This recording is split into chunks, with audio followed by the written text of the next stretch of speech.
Je suis le pain de vie. Jean 6, 48. Que signifie cette déclaration? Qu'est-ce que le pain? Le pain, c'est ce qui satisfait la faim. Lorsque je suis affamé, je manque d'énergie pour travailler. Mais lorsque j'ai mangé, je suis fortifié et je peux accomplir ma tâche. Beaucoup de chrétiens perdent la force de servir le Seigneur parce qu'ils n'ont jamais trouvé en lui leur satisfaction. Ils travaillent à peu près bien pendant 1 ou 2 ans, mais ils déclinent ensuite graduellement. Ils se sentent desséchés et vides et ils espèrent pouvoir participer à une retraite spirituelle dans l'espoir de pouvoir reconstituer leurs réserves. Des retraites spirituelles périodiques peuvent stimuler temporairement, mais ne peuvent pas nous satisfaire pleinement.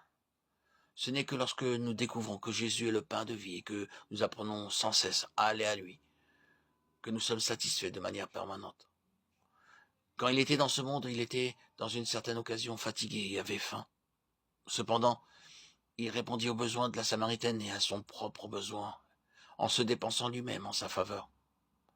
Lorsque ses disciples lui ont proposé de la nourriture, à leur grande surprise, il l'a refusée en leur déclarant « J'ai à manger une nourriture que vous ne connaîtrez pas, que vous ne connaissez pas. Ma nourriture est de faire la volonté de celui qui m'a envoyé et d'accomplir son œuvre. » Jean 4, 32-34. C'était la source secrète de sa constante satisfaction.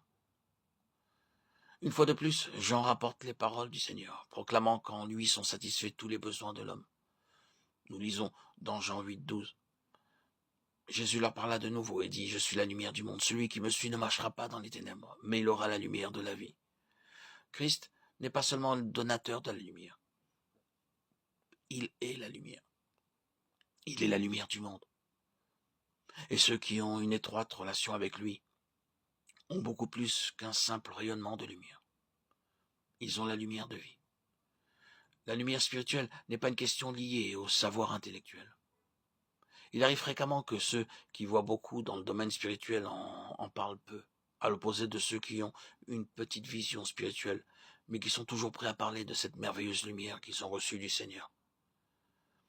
Les effets de la véritable lumière sont dévastateurs pour la nature humaine. Elle ne met jamais l'homme en vue, elle le maintient dans l'humilité. La connaissance enfle, littéralement, elle gonfle, d'orgueil, et rend arrogant. 1 Corinthiens 8, 1a. Elle ne peut pas mettre un terme aux œuvres de l'homme, car l'homme peut s'approprier cette connaissance pour sa propre élévation. Une soi-disant connaissance des Écritures peut nous donner une certaine notoriété dans le monde chrétien. Mais la lumière de vie ne contribue pas à notre prestige personnel.